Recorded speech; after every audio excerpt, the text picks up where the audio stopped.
মাত্র 200 টাকায় কিন্তু আপনার চুলের সমস্যার সমাধান করতে পারেন আপনি নিজেই। তো চলেন দেখা যাক আজকে কী কী উপাদান লাগে আমার চুলের সমস্যার জন্য।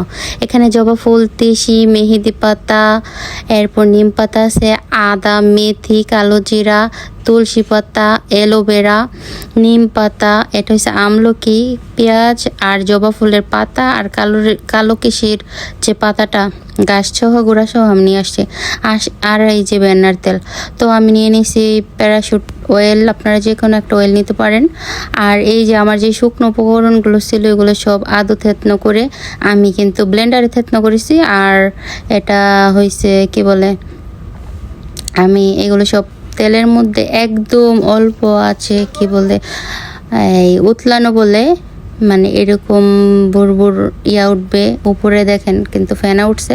তো আমার এটা রেডি, তেলটা একদমই রেডি। আর এখন আমি এই তেলের সাথে আপনারা চাইলে ভিটামিন ই ক্যাপসুল অ্যাড করতে পারেন।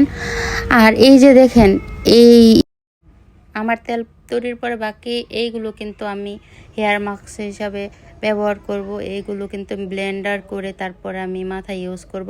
আর আলহামদুলিল্লাহ আমি কিন্তু ভিডিওটা আরও 1 সপ্তাহ আগে করছি, এডিট এখন করছি, বাট এটা অনেক উপকারী, আপনারা চেষ্টা